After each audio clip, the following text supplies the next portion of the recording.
নজর রাখবো পরবর্তী সংবাদে।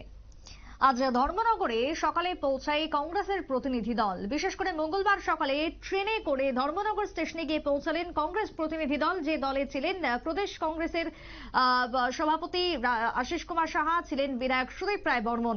ধর্মনগর স্টেশনে পৌঁছানোর পর তাদেরকে সেখানে স্বাগত জানান কংগ্রেসের সাধারণ সম্পাদক চয়ন ভট্টাচার্য এবং তারপরে সেখান থেকে গাড়িতে করে কংগ্রেসের প্রতিনিধি দল পৌঁছে যায় কদমতলাতে। সাম্প্রতিককালে বিশেষ করে দুর্গাপূজার সময় চাঁদা সংক্রান্ত ইস্যুতে কদমতলা উত্তপ্ত হয়ে ওঠে এবং সেই কদমতলাতেই আজকে পরিদর্শনে গেলেন পরবর্তীতে আশিস সাহা, সুদীপ রায় বর্মন সহ কংগ্রেসের প্রতিনিধি দল। তবে সেই জায়গাতে দাঁড়িয়ে প্রথমেই আজকে যখন কংগ্রেসের সাধারণ সম্পাদক চয়ন ভট্টাচার্য ধর্মনগর স্টেশনে বরণ করে নেন কংগ্রেসের প্রতিনিধিদের, কি বক্তব্য তখন উঠে এসেছে চয়ন ভট্টাচার্যের, শুনুন।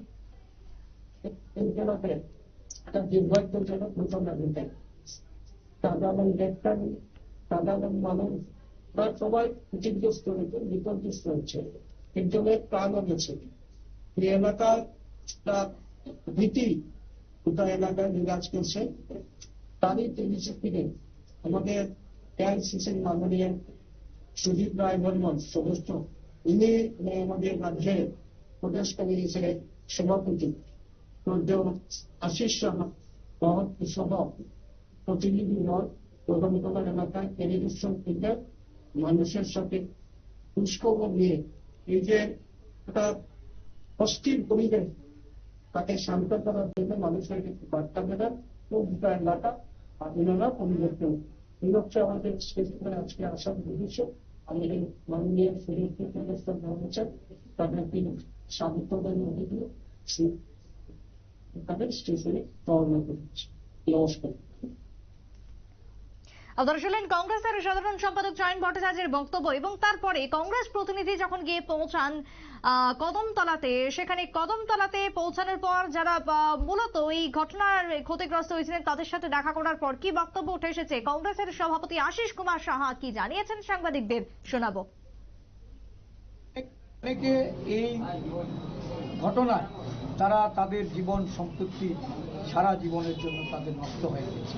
আজকে এই ঘটনা সরজমিনে দেখে আমাদের যে উপলব্ধি যে একটা প্রশাসন কতটা নির্বিকার থাকলে এই রাজ্যে আইনের শাসনের কথা যারা বলছে, সুশাসনের কথা যারা বলছে, কিন্তু রাজ্যে পর্যায়ক্রমে একটার পর একটা ঘটনা, গন্ডাছড়া, রানীর বাজার, এই কদমতলা, পানির সাগর, কুমারঘাট, কৈলাসহর এবং সারা রাজ্য জুড়ে মানুষের মধ্যে একটা অশান্তির বাতাবরণ ছড়িয়ে দিয়ে যারা রাজনৈতিক মুনাফা লাভের চেষ্টায় আজকে এই রাজ্য প্রশাসনকে পরিচালিত করছে, শাসক দলের আজকে যে ভূমিকা, এই ভূমিকা আমরা নিন্দা জানাই এবং ক্ষতিগ্রস্ত মানুষের সঙ্গে কথা বলে যেটা বুঝেছি যে সময় মতো পদক্ষেপ গ্রহণ করলে এই ঘটনা এড়ানো যেত, মানুষগুলিকে বাঁচানো যেত, তাদের জীবন সম্পত্তি রক্ষা করা সম্ভব হতো এবং এত কিছু ঘটনার পরেও ন্যূনতম তাদের জন্য যে সাহায্য, তাদের জন্য প্রশাসনিক তরফে যে উদ্যোগ, এই উদ্যোগগুলির প্রচণ্ড অভাব এবং দেখা গেছে অধিকাংশ মানুষ ক্ষতিগ্রস্ত হয়ে তারা আজকে জীবন যুদ্ধে অবতীর্ণ।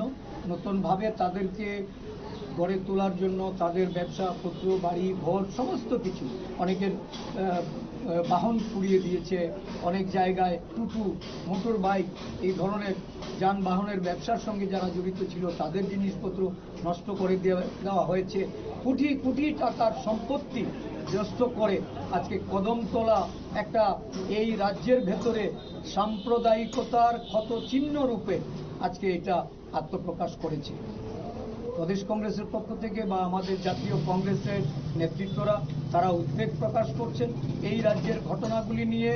বিভিন্ন স্তরে আমাদের কেন্দ্রীয় নেতৃত্ব তাদের এই রাজ্য প্রশাসনের প্রতি বা কেন্দ্রীয় প্রশাসনের প্রতিও নজর দেওয়ার জন্য তারা আবেদন জানিয়েছেন। আমরা এখনো বলবো ক্ষতিগ্রস্ত মানুষের পাশে প্রশাসনকে আরও বেশি উদার মনোভাব নিয়ে দাঁড়াতে হবে।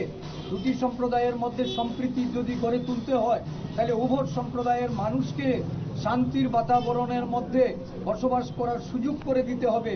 পরিকাঠামো উন্নয়নের জন্য মানুষের ক্ষতিগ্রস্ত মানুষকে তার উপযুক্ত যে সাহায্য সহানুভূতি আপনারা শুনলেন আশিস কুমার সাহার বক্তব্য। যদিও আজকে ক্ষতিগ্রস্ত পরিবারের সাথে দেখা করে সহানুভূতি আশিস সাহার এবং তার সাথে বর্তমান রাজ্য সরকারের তীব্র সমালোচনা করলেন রাজ্যের কংগ্রেসের প্রতিনিধি দল।